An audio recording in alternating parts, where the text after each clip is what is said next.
La nuit du 16 janvier 1961, quelque part dans la brousse du Katanga, un homme agenouillé dans la terre rouge du Congo regardait pour la dernière fois le ciel africain.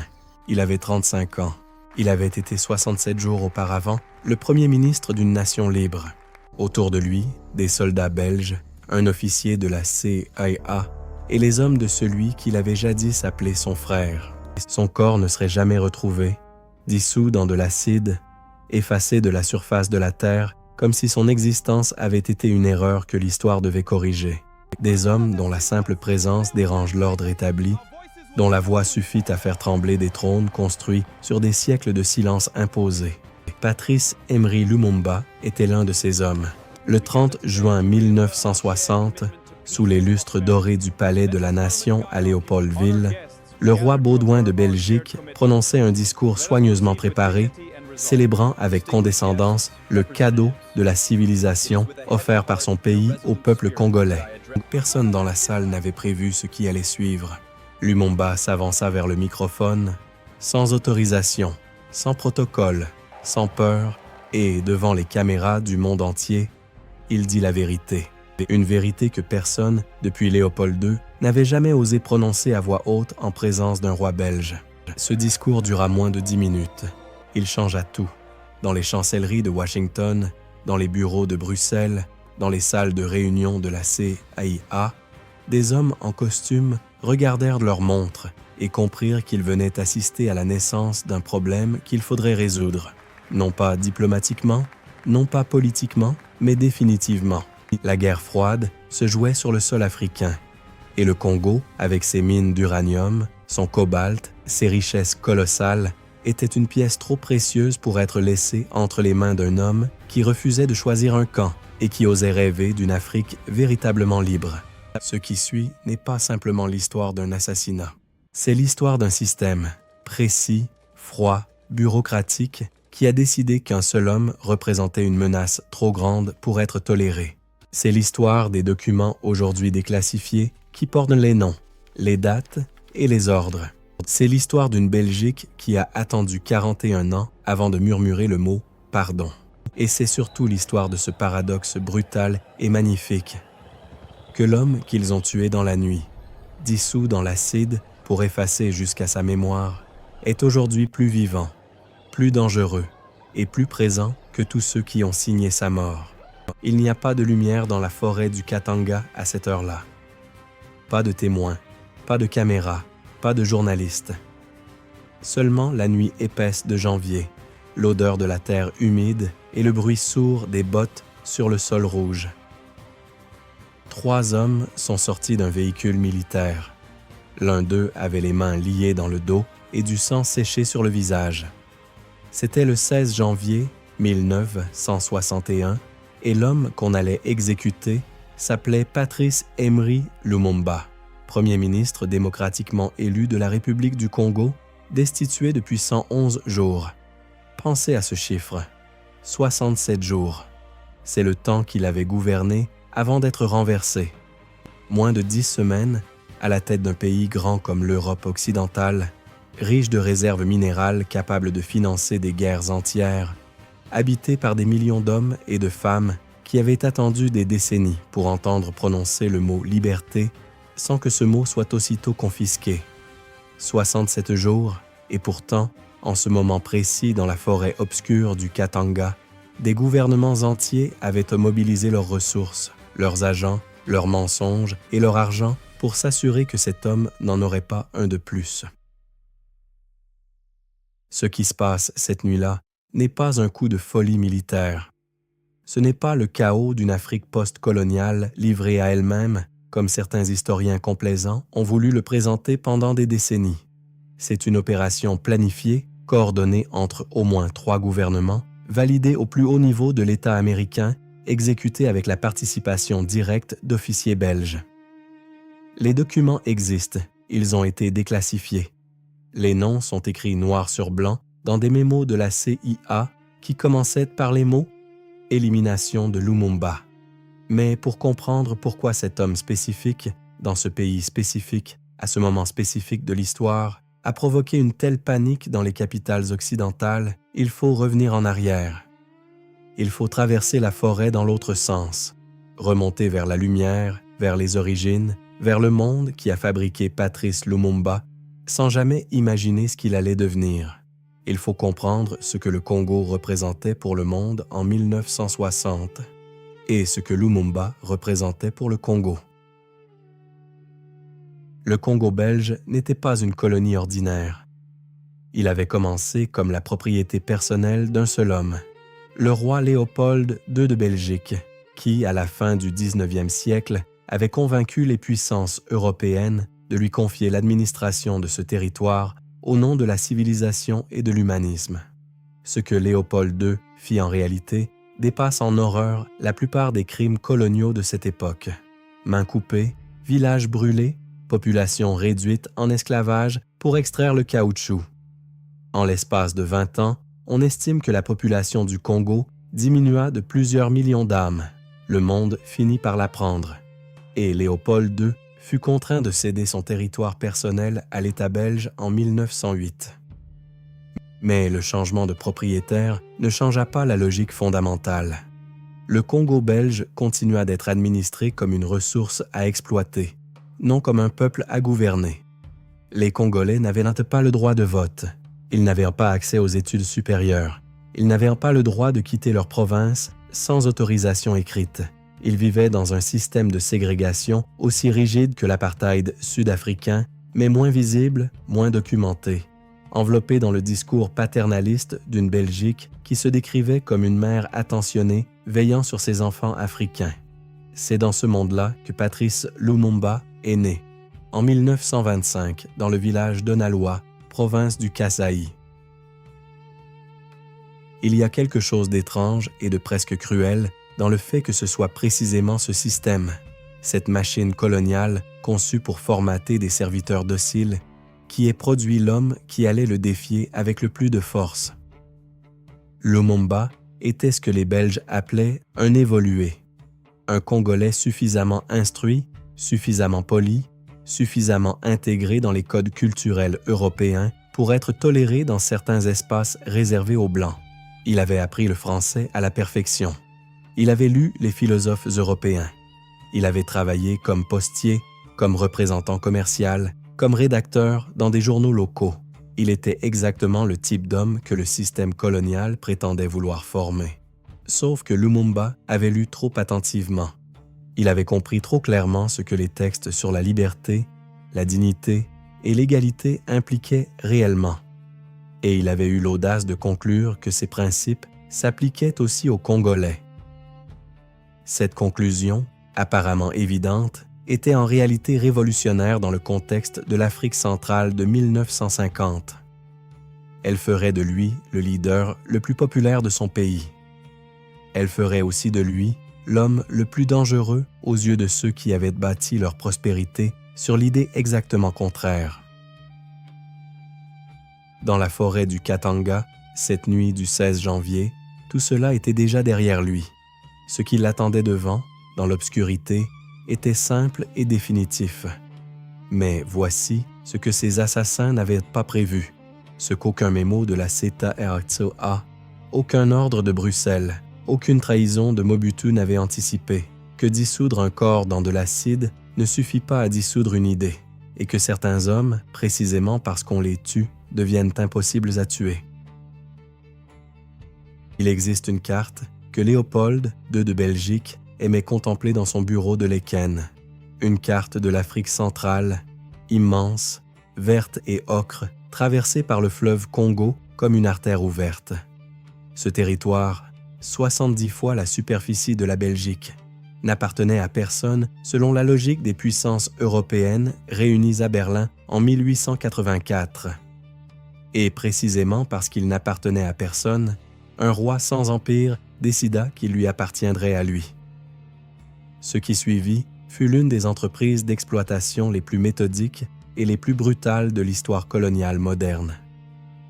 La conférence de Berlin ne fut pas une anomalie diplomatique. Elle fut l'expression la plus claire d'une certitude profondément ancrée dans la pensée européenne du 19e siècle, que l'Afrique était une ressource, non une civilisation. 14 puissances européennes se réunirent pendant 4 mois pour découper le continent africain en zones d'influence, tracer des frontières au cordeau sans tenir compte des peuples, des langues, des royaumes millénaires qui existaient depuis bien avant que Christophe Colomb pose le pied sur le sol américain. Le Congo fut attribué à Léopold, non pas comme territoire belge, mais comme propriété personnelle du roi. Une distinction juridique unique dans l'histoire du colonialisme et révélatrice de la logique qui allait présider à son administration. Léopold II vendit l'opération au monde comme une mission humanitaire. Il créait l'État indépendant du Congo pour mettre fin à la traite arabe des esclaves, pour apporter la civilisation, pour ouvrir ce territoire obscur à la lumière du progrès. Les philanthropes européens applaudirent, les missionnaires s'engouffrèrent dans la brèche. Et pendant que le monde regardait ailleurs, le roi des Belges construisait l'une des machines d'extraction les plus efficaces et les plus cruelles jamais conçues. Fondée sur un principe simple, chaque village devait livrer une quantité fixe de caoutchouc naturel. Ceux qui ne livraient pas assez, voyant leurs mains coupées, les soldats de la force publique devaient présenter ces mains comme preuve que les balles n'avaient pas été gaspillées. Le journaliste Edmond Morel découvrit le système par accident en observant les flux commerciaux entre le Congo et Anvers. Il remarqua que les bateaux partèrent d'Europe chargés d'armes et revenaient chargés de caoutchouc et d'ivoire, mais qu'aucun bien de valeur n'était envoyé aux Congolais en échange. La seule monnaie était la violence. Il fallut des années de campagne internationale pour forcer Léopold II à céder son État personnel à la Belgique en 1908. Mais la cession ne fut pas une rédemption, ce fut un transfert de propriété. La logique extractive demeura intacte, simplement mieux habillée. Le Congo belge, d'après 1908, fonctionnait sur ce que les administrateurs appelaient la trinité coloniale, l'État, l'Église et les grandes compagnies privées. Chacun avait son rôle. L'État maintenait l'ordre et prélevait les impôts. L'Église éduquait les enfants congolais juste assez pour en faire des ouvriers disciplinés et des fidèles obéissants. Les compagnies, Union minière du Haut-Katanga en tête, extrayaient le cuivre, l'uranium, le cobalt, le diamant. C'est de ces mines que sont sortis les matériaux qui ont alimenté les bombes atomiques larguées sur Hiroshima et Nagasaki. L'uranium d'Hiroshima venait du Congo. Cette phrase mérite d'être lue 2 fois. Dans ce système, la mobilité sociale d'un Congolais était strictement encadrée. Il existait un statut intermédiaire, la carte d'immatriculation ou statut d'évolué, accordé aux rares Congolais jugés suffisamment civilisés pour bénéficier de certains droits supplémentaires. Pour l'obtenir, il fallait passer une commission qui évaluait si le demandeur mangeait à table avec des couverts, si son foyer était meublé à l'européenne, si ses enfants étaient de baptisés. La dignité était une autorisation administrative, et même avec cette carte, un évolué ne pouvait pas accéder aux études universitaires, ne pouvait pas occuper un poste de direction, ne pouvait pas voter. Le plafond était bas, solide et invisible depuis le dessous. En 1960, quand la vague des indépendances africaines commença à déferler sur le continent, la Belgique se retrouva dans une position absurde. Elle devait accorder l'indépendance à un pays de 16 millions d'habitants qui ne comptait que 17 diplômés universitaires congolais. 17. Pas de généraux congolais dans l'armée, pas de médecins congolais dans les hôpitaux, pas d'ingénieurs congolais dans les mines. 80 ans de domination coloniale avaient produit un pays qui ne pouvait structurellement pas se gouverner lui-même, et c'était précisément le résultat voulu. Une dépendance perpétuelle déguisée en incapacité naturelle. C'est dans ce contexte précis, sur ce sol précis, avec cette histoire précise dans les os, que Patrice Lumumba décida de se présenter aux premières élections législatives du Congo indépendant. Il n'avait pas de fortune, pas de clan puissant derrière lui, pas d'appui étranger. Il avait sa voix, son intelligence et une conviction que ceux qui l'écoutaient décrivaient comme presque physique. Une certitude habitée, irréductible qui donnait l'impression que cet homme avait regardé l'avenir dans les yeux et en était revenu sans peur. Ce que ses adversaires n'avaient pas compris, c'est que la peur, chez Lumumba, n'avait pas disparu. Elle avait simplement été dépassée par quelque chose de plus grand qu'elle. Le village d'Onaloa n'existe sur aucune carte importante. C'est un point minuscule dans la province du Kasaï, entouré de forêts et de savanes, habité par des familles Tetela qui vivaient selon des rythmes que la colonisation belge avait perturbés sans jamais réussir à les effacer complètement. C'est là que naquit Patrice Emery Lumumba, le 2 juillet 1925, fils de François Tolenga Otechiama, paysan catholique, et d'une mère dont l'histoire a retenu le prénom, mais rarement la présence. Il grandit dans un monde double, celui de la tradition Tetela et celui de l'école missionnaire qui lui apprit à lire, à écrire et à penser dans une langue qui n'était pas la sienne. Les missionnaires catholiques furent ses premiers maîtres, puis les protestants, puis une école d'État. Cette trajectoire entre institutions était déjà révélatrice d'un caractère fondamental chez Lumumba, une incapacité constitutionnelle à rester à sa place assignée. Il apprenait vite, posait trop de questions, remplissait des cahiers de notes personnelles quand les cours étaient terminés. Ses professeurs le décrivaient comme brillant et difficile, deux adjectifs qui, dans le vocabulaire colonial, signifiaient souvent la même chose. À 16 ans, il quittait déjà le cadre provincial pour aller chercher plus loin ce que son environnement immédiat ne pouvait plus lui offrir. Il s'installa à Stanleyville, aujourd'hui Kisangani, au début des années 1950. C'est là qu'il trouva son premier vrai ancrage professionnel comme préposé des postes, et c'est là qu'il commença à écrire. Des articles dans des journaux pour évoluer, des essais sur la condition congolaise, des réflexions politiques prudemment formulées, mais dont la direction était claire pour quiconque savait lire entre les lignes. Stanleyville était une ville de transit, de brassage, de tensions contenues, un endroit où les contradictions du Congo colonial étaient visibles à chaque coin de rue, où les Européens vivaient dans des quartiers séparés avec leurs clubs privés et leurs piscines réservées pendant que les Congolais rentrèrent dans leur cité après le couvre-feu. C'est aussi à Stanleyville que Lumumba acquit quelque chose qu'aucune école ne pouvait enseigner, la maîtrise de la foule. Il commença à prendre la parole lors de réunions de l'Association des évolués, puis dans des cercles plus larges, puis dans des assemblées où les Congolais de toutes origines se retrouvaient pour parler de l'avenir. Ceux qui l'entendirent, pour la première fois, décrivirent une expérience presque physique, une voix qui ne criait pas, mais qui remplissait l'espace, un regard qui cherchait chaque visage dans la salle, une capacité à formuler en mots simples et précis ce que ses auditeurs ressentaient sans pouvoir le nommer. Il ne parlait pas aux foules.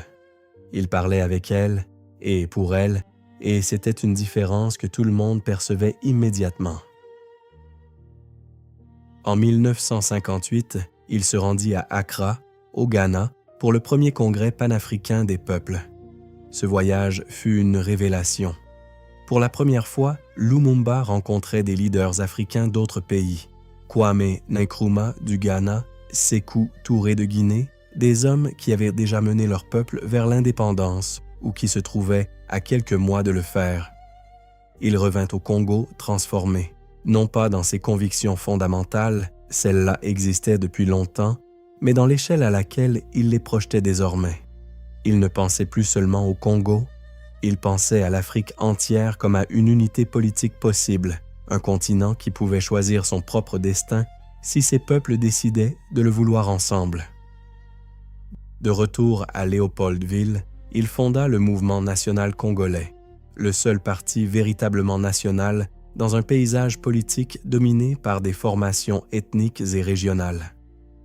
C'était une audace extraordinaire dans ce contexte. Tous les autres leaders politiques congolais construisaient leur base sur l'appartenance tribale, sur les réseaux familiaux et claniques, parce que c'était la seule manière réaliste de mobiliser rapidement. Lumumba refusa cette logique. Il voulait un mouvement qui transcende les ethnies, qui parle à tous les Congolais comme à des citoyens d'une même nation. C'était visionnaire. C'était aussi naïf d'une façon qui allait lui coûter des alliances décisives au moment où il en aurait le most besoin.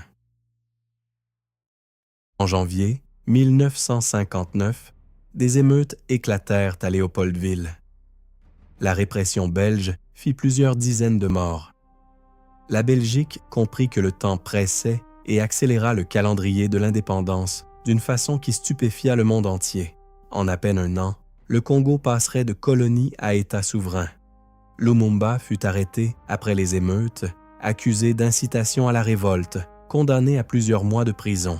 Et c'est depuis sa cellule, les poignets entravés, qu'il fut convoqué à la table ronde de Bruxelles où les Belges négocièrent les conditions de l'indépendance avec les leaders congolais. Il arriva en retard, escorté par des gendarmes, et prit place à la table de négociation comme si de rien n'était. Cette image, l'homme sorti de prison pour négocier la liberté de son peuple, lui valut une stature morale que rien ni personne ne pouvait lui retirer. Aux élections de mai 1960, son parti obtint le plus grand nombre de sièges, sans majorité absolue. Après des semaines de tractations complexes, Lumumba devint Premier ministre et Kasavubu fut élu président. Un équilibre fragile, construit sur des compromis que chacun interprétait à sa façon. Il avait 34 ans, il dirigeait un pays sans cadre formé, sans armée nationale fiable, sans réserve financière propre, entouré de voisins dont certains espéraient déjà sa chute. Le système colonial l'avait fabriqué comme instrument de sa propre perpétuation. Il avait décidé d'en devenir le démonteur. Et le monde allait bientôt découvrir que cette décision avait un prix. Le 30 juin 1960, Léopoldville s'était habillé de ses plus beaux atours. Des drapeaux belges et congolais alternaient le long des avenues principales. Des tribunes avaient été dressées devant le palais de la Nation, face à une foule dense qui regardait avec des yeux où se mêlaient la joie, la méfiance et l'incrédulité. Des délégations diplomatiques de plusieurs dizaines de pays étaient de présentes. Des caméras de télévision retransmettèrent la cérémonie en direct. Et au centre de tout cela, assis sur une estrade surélevée, comme pour rappeler une dernière fois la hiérarchie des corps, le roi Baudouin de Belgique attendait de présider à ce qu'il considérait comme une passation ordonnée, un héritage remis à des mains qu'on espérait dociles. Le discours du roi fut ce qu'on attendait de lui. Long, solennel, empreint d'une bienveillance condescendante qui ne semblait même pas consciente d'elle-même.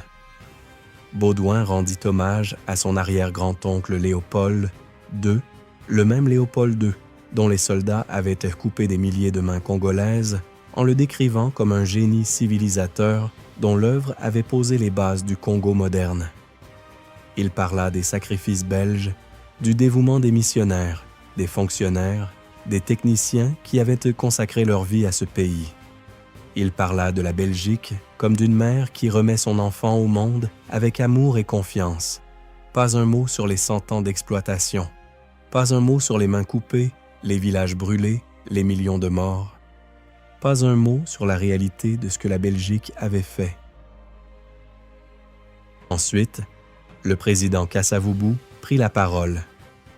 Son discours était modéré, diplomatique, soigneusement calibré pour ne froisser aucune susceptibilité européenne. C'était le discours qu'on attendait d'un leader africain en ce jour particulier, reconnaissant, tourné vers l'avenir, évitant soigneusement tout ce qui aurait pu ressembler à un reproche. La cérémonie suivait son cours prévisible, les délégués étrangers se détendaient, les officiels belges échangeaient ses regards satisfaits, et puis Patrice Lumumba se leva. Ce qui se passa ensuite n'était pas prévu au programme. Lumumba n'était pas censé prendre la parole, du moins pas de cette façon, pas à ce moment, pas avec ce contenu. Il s'avança vers le microphone avec ce calme particulier qu'il avait dans les grands moments, ce silence intérieur visible que ceux qui le connaissaient bien reconnaissaient comme le signe que quelque chose d'important allait se produire. Et il parla. Il dit ce que personne dans cette salle n'avait dit depuis le début de la cérémonie. Il dit la vérité. Il parla du Congo qu'il avait connu, du régime de l'indigénat qui transformait les citoyens en sujets. Des terres confisquées, des salaires de misère, des injures endurées chaque jour par des hommes et des femmes dont le seul crime était d'être nés sur ce sol. Il parla des ironiques lois qui distinguaient les êtres humains en catégories selon la couleur de leur peau. Il dit que l'indépendance n'était pas un cadeau de la Belgique, c'était une conquête arrachée par le peuple congolais lui-même, au prix de souffrances que personne dans cette salle ne pouvait ignorer sans se mentir à soi-même. Chaque phrase tombait dans le silence de la salle comme une pierre dans une eau profonde, créant des cercles qui s'élargissaient dans toutes les directions. Le roi Baudouin blanchit. Des officiels belges se levèrent à demi de leurs chaises.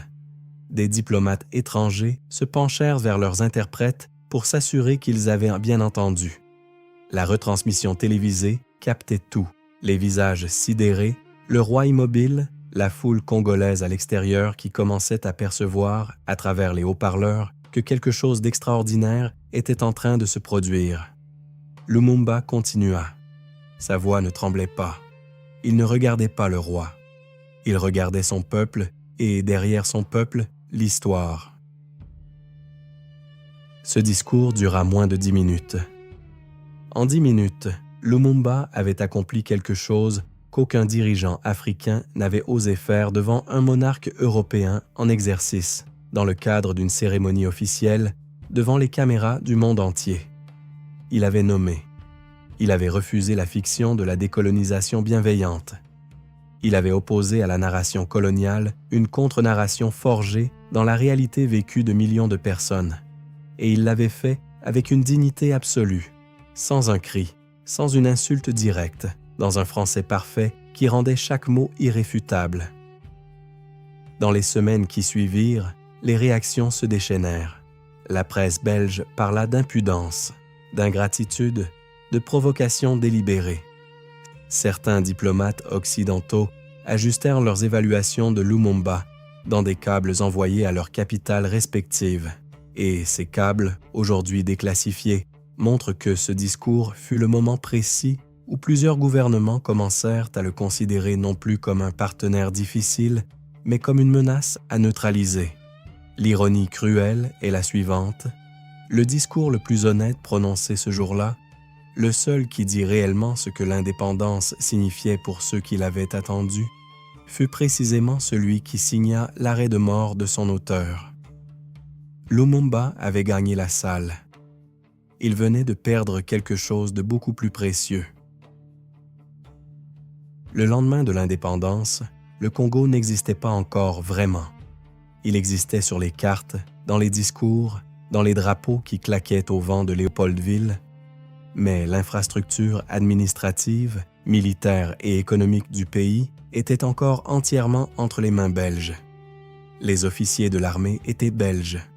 Les directeurs des grandes entreprises minières étaient belges. Les ingénieurs, les médecins, les techniciens qui faisaient que fonctionner les villes étaient belges. La Belgique avait accordé l'indépendance politique tout en conservant l'indépendance réelle, une fiction souveraine bâtie sur une dépendance structurelle soigneusement préservée. C'était le piège, et Lumumba le voyait parfaitement. La première crise éclata 5 jours après l'indépendance. La force publique, l'armée congolaise héritée de la colonisation, se mutina contre ses officiers belges. Les soldats réclamaient ce que l'indépendance était censée leur avoir apporté, de l'avancement, des salaires décents, des officiers congolais à leur tête. Le général belge Émile Janssens répondit à leurs revendications en écrivant au tableau noir, dans la caserne de Léopoldville, une équation lapidaire. Avant l'indépendance égale après l'indépendance. Cette phrase, destinée à remettre les soldats à leur place, eut l'effet inverse. Elle cristallisa tout ce que la mutinerie ressentait confusément et lui donna une direction. Les violences s'étendirent rapidement à travers le pays. Lumumba réagit avec une énergie frénétique. Il parcourut le pays en avion, harangua les troupes, négocia, promit, tenta d'éteindre un incendie qui s'allumait simultanément sur plusieurs fronts. Il remplaça les officiers belges par des Congolais, en nommant notamment un jeune sergent-chef du nom de Joseph-Désiré Mobutu au rang de colonel. Une décision prise dans l'urgence, sur la base d'une loyauté qui semblait acquise et qui ne l'était pas. Il africanisa l'armée en quelques jours, par décret, sans structure ni formation, parce qu'il n'avait pas d'autre choix et que le temps ne lui en laissait aucun.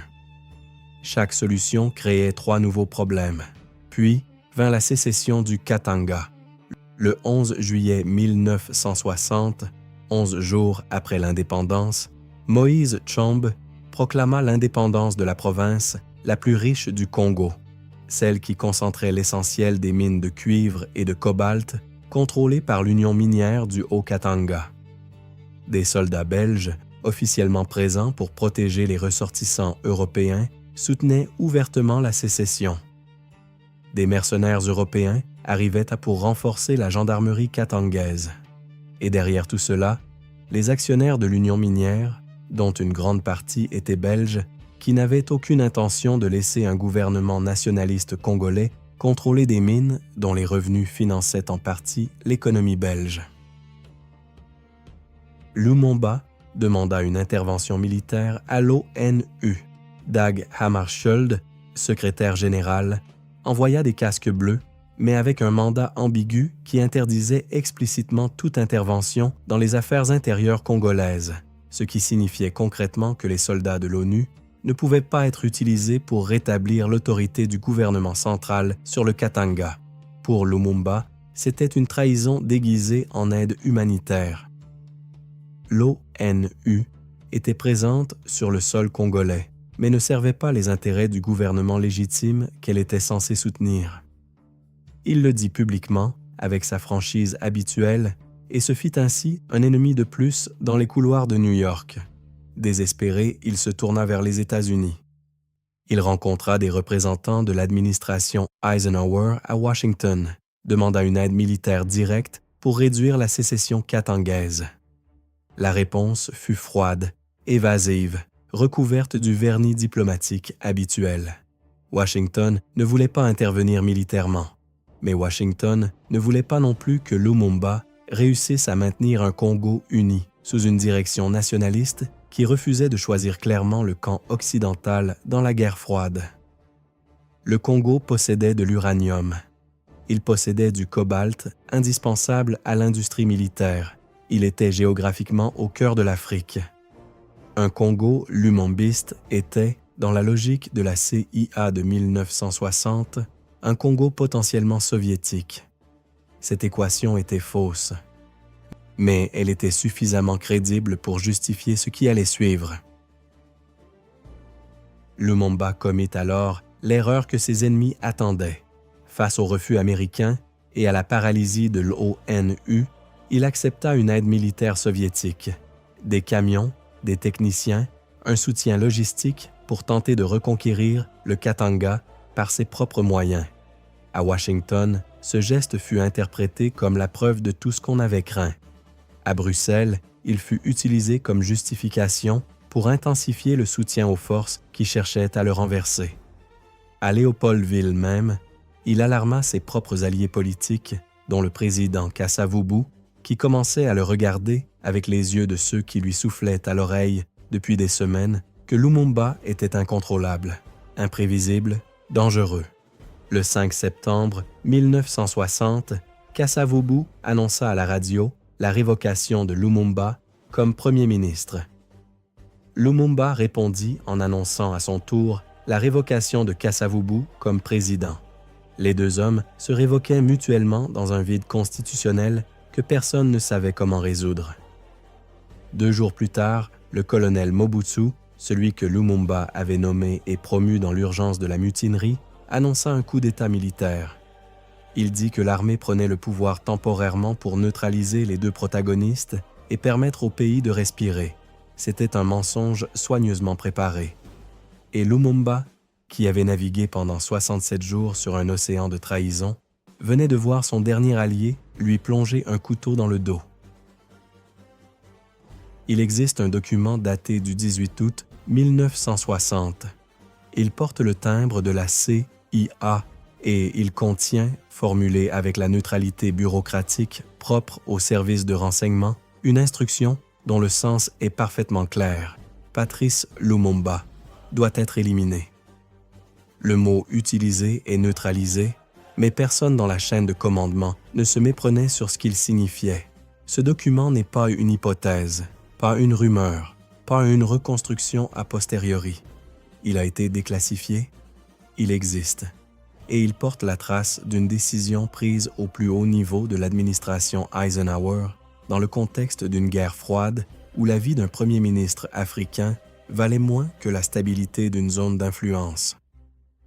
Allen Dulles, directeur de la CIA, avait personnellement qualifié Lumumba de menace comparable à Castro. Dans des télégrammes envoyés à la station de Léopoldville, il enjoignait ses agents sur place d'agir avec urgence avant que la situation ne devienne irréversible.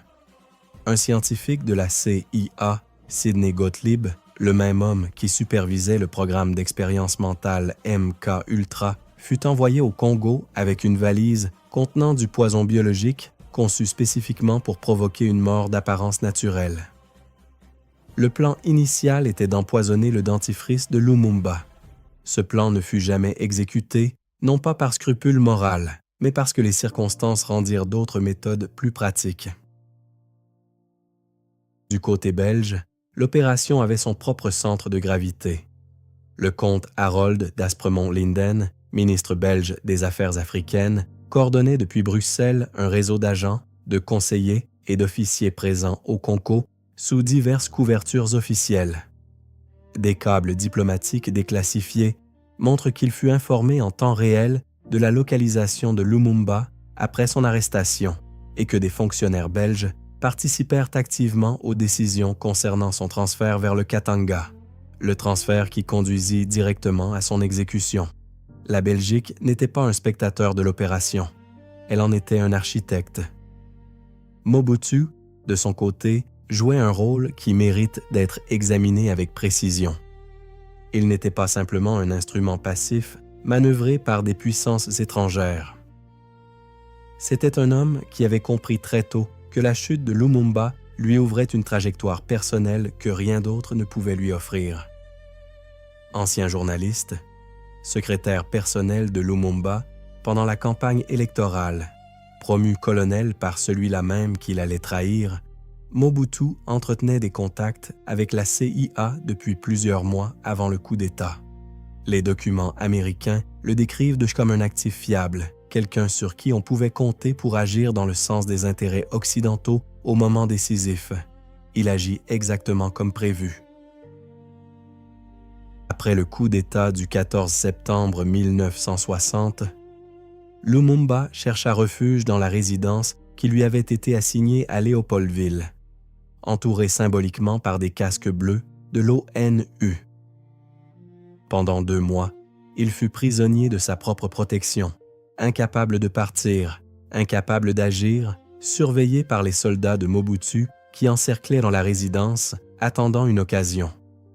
Il recevait des visiteurs, écrivait des lettres, continuait à penser et à planifier avec l'énergie d'un homme qui refuse de se voir comme vaincu.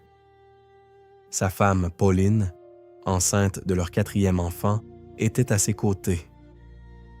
Cette image, l'homme le plus surveillé d'Afrique, confiné dans une villa entourée d'ennemis, continuant d'écrire des lettres sur l'avenir de son continent, contient toute la grandeur et toute la tragédie de ce qu'il était.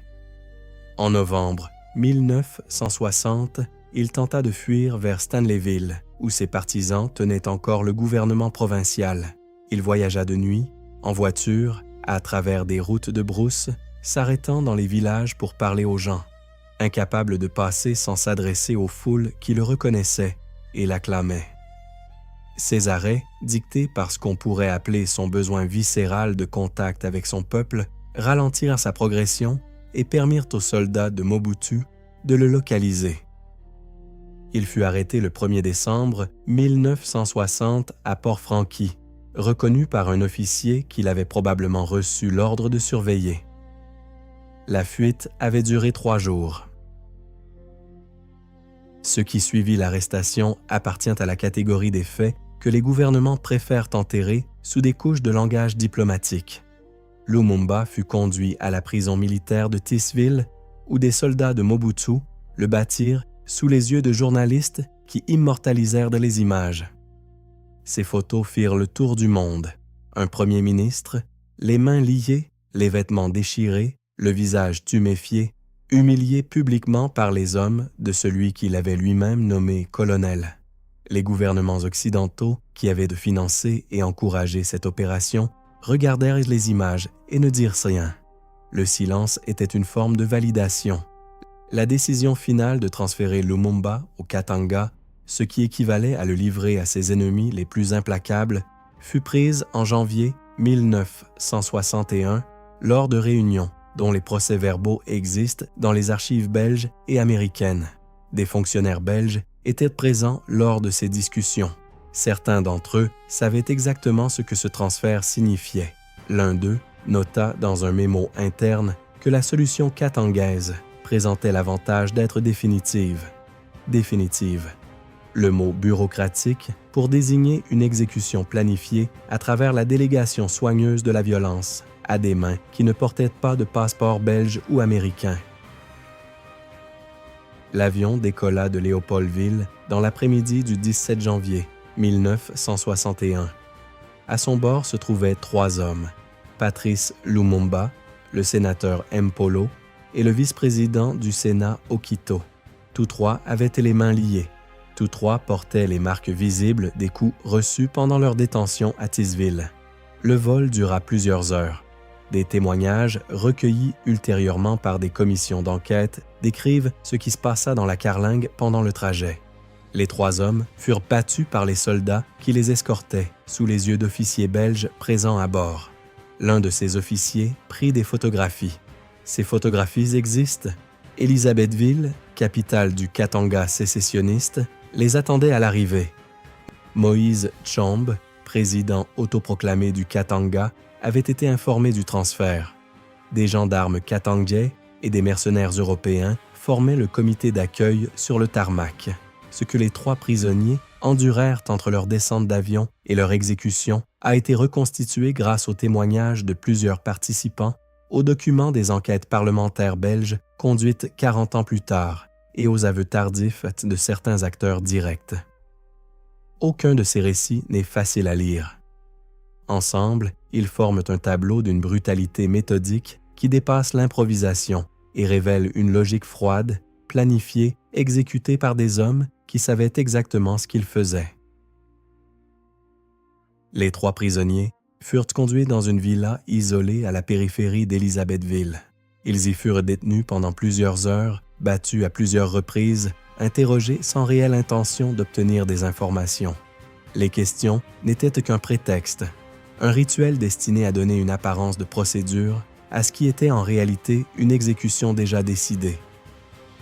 Des officiers belges étaient présents. Leurs noms figurent dans les rapports de la commission parlementaire belge de 2001. Certains d'entre eux vivaient encore au moment où ces rapports furent publiés. Certains habitaient dans des maisons confortables en Belgique avec des pensions d'État, entourés de familles qui ne savaient peut-être pas ou ne voulaient pas savoir ce à quoi leur père ou leur mari avait participé cette nuit-là. La forêt fut choisie pour des raisons pratiques, un endroit éloigné, sans témoin possible où le bruit des coups de feu serait absorbé par l'épaisseur des arbres. 3 poteaux avaient été plantés dans le sol rouge. Les 3 hommes furent alignés devant eux. Lumumba avait 35 ans. Mpolo en avait 26. Okito en avait 31. L'exécution fut réalisée par des soldats katangais commandés par un officier belge. Les corps s'effondrèrent dans l'obscurité de cette nuit de janvier et quelque chose changea dans le monde à ce moment précis, quelque chose d'imperceptible depuis l'extérieur, mais d'irréversible dans la texture de l'histoire africaine. Mais l'histoire ne s'arrêtait pas là, parce que ceux qui avaient ordonné cette exécution savaient que les corps étaient dangereux. Un martyr visible devient un symbole. Une tombe devient un lieu de pèlerinage. Un cadavre trouvé dans une forêt devient une preuve. Il fallait faire disparaître non seulement les hommes, mais leur existence physique elle-même. La solution fut confiée à un commissaire de police belge du nom de Gérard Soet et à son frère. Ils reçurent l'ordre de déterrer les corps, de les découper et de les dissoudre dans de l'acide sulfurique. Cette opération prit une nuit entière. Soet le raconta lui-même, des décennies plus tard, dans des interviews accordées à des journalistes belges avec un détachement qui glaçait le sang de ses interlocuteurs. Il conserva pendant des années dedans de Lumumba comme trophée. Cette phrase aussi mérite d'être lue 2 fois. Lorsque la nouvelle de la mort de Lumumba fut rendue publique, officiellement présentée comme une fuite et un lynchage par des villageois hostiles, la réaction mondiale fut immédiate et violente. Des ambassades belges furent attaquées à Caïro, à Moscou, à Belgrade. Des manifestations éclatèrent dans des dizaines de capitales. À New York, des militants envahirent la galerie des visiteurs du Conseil de sécurité de l'ONU et durent être évacués par la police. Dag Hammarskjöld, dont le rôle ambigu dans la crise congolaise avait déjà été vivement critiqué par Lumumba lui-même, fit une déclaration solennelle de condamnation. Nikita Khrouchtchev accusa les États-Unis et la Belgique d'assassinat direct. Washington nia. Bruxelles nia. Et le mensonge officiel tint pendant 40 ans. Il fallut attendre 2001 pour qu'une commission parlementaire belge reconnaisse formellement la responsabilité morale de la Belgique dans l'assassinat de Lumumba. Le rapport fut précis, documenté, accablant. Il établissait que des fonctionnaires belges avaient participé directement aux événements qui conduisirent à l'exécution, qu'il en avait été informé à l'avance et que certains d'entre eux avaient agi avec l'approbation implicite ou explicite du gouvernement belge de l'époque.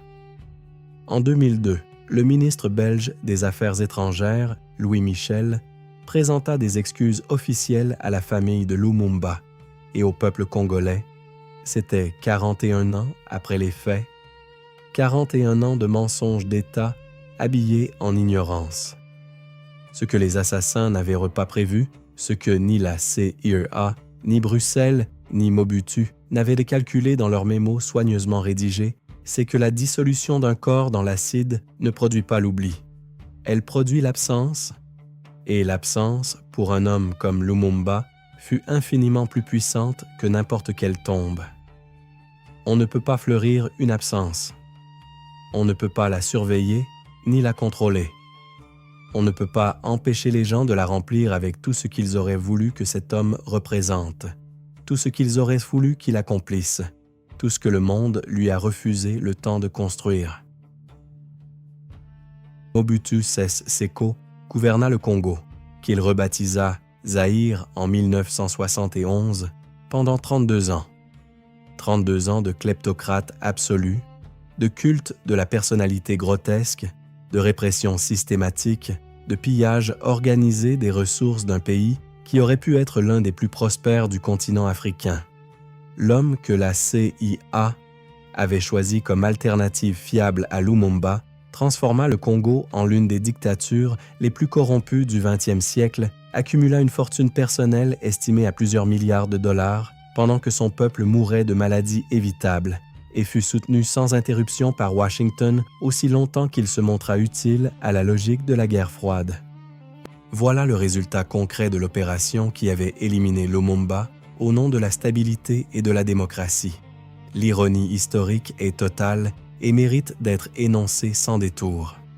Les États-Unis assassinèrent, par procuration, avec un soin bureaucratique minutieux, le seul leader congolais qui aurait pu construire un État véritablement souverain, et le remplacèrent par un homme qui dévasta systématiquement toutes les institutions que cet État aurait dû développer. La CIA élimina la menace lumambiste au nom de la stabilité régionale et produisit 4 décennies d'instabilité chronique. La Belgique protégea ses intérêts miniers en soutenant la sécession katangaise et finit par perdre toute influence réelle sur un pays qu'elle avait exploité pendant un siècle. Chacun obtint l'exact opposé de ce qu'il prétendait vouloir. C'est la loi fondamentale de toutes les interventions impériales déguisées en gestion du chaos. Mobutu fut finalement renversé en 1997 par Laurent-Désiré Kabila avec le soutien du Rwanda et de l'Ouganda. Il mourut en exil au Maroc quelques mois plus tard, rongé par un cancer de la prostate, sans jamais avoir été jugé pour les crimes commis pendant son règne. Le Congo, rebaptisé République démocratique du Congo, entra immédiatement dans une série de guerres régionales qui firent plusieurs millions de morts entre 1998 et le début des années 2000, dans une quasi-indifférence internationale. Ces guerres se nourrissaient précisément des fractures institutionnelles, des tensions ethniques instrumentalisées et du vide de l'État que 32 ans de mobutisme avaient créé. Le fantôme de Lumumba planait sur chacun de ces événements comme une question sans réponse. Et si la réhabilitation officielle de Lumumba fut lente, partielle et chargée d'hypocrisie institutionnelle? En Belgique, la commission parlementaire de 2000 fut un acte de courage politique réel, mais elle n'aboutit à aucune poursuite judiciaire contre les responsables encore vivants. Les excuses de 2002 furent sincères dans leur formulation et limitées dans leurs conséquences pratiques. Aucun fonds de réparation ne fut établi. Aucun mécanisme de justice transitionnelle ne fut créé. Le pardon belge ressembla davantage à une opération de gestion de la mémoire collective qu'à un véritable règlement de compte avec l'histoire. C'est propre, c'est solennel, et ça ne coûte presque rien. Du côté américain, les déclassifications successives confirmèrent ce que les chercheurs soupçonnaient depuis des décennies. Les documents de la CIA montrent une chaîne de commandement claire, des décisions prises au plus haut niveau, une opération conduite avec le professionnalisme froid d'une organisation qui considérait l'élimination d'un chef d'État étranger démocratiquement élu comme une option parmi d'autres dans son arsenal. Aucun responsable américain ne fut jamais tenu pour responsable de ces décisions. Allen Dulles mourut en 1969, couvert d'honneur, son nom gravé sur des bâtiments officiels. Sidney Gottlieb, le chimiste qui avait apporté le poison biologique au Congo, prit sa retraite paisiblement et ne fut jamais jugé pour sa participation à cette opération ni aux autres crimes du programme MKUltra. La justice, dans cette histoire, fut une notion entièrement théorique. Mais Lumumba gagna une autre bataille, la seule qui, sur la durée de l'histoire, compte vraiment. Il gagna la bataille du sens. Son nom devint une référence obligatoire dans toute la pensée politique africaine post-coloniale. Son discours du 30 juin 1960 fut étudié dans les universités, récité dans les mouvements de libération, traduit en dizaines de langues. Des rues, des universités, des aéroports portent son nom à travers l'Afrique et dans les diasporas africaines du monde entier. À Kinshasa, l'Université centrale porte son nom. À Moscou, l'Université de l'amitié des peuples porta son nom pendant des décennies. Il est devenu ce que ses assassins craignaient le plus. Une idée, et les idées ne se dissolvent pas dans l'acide.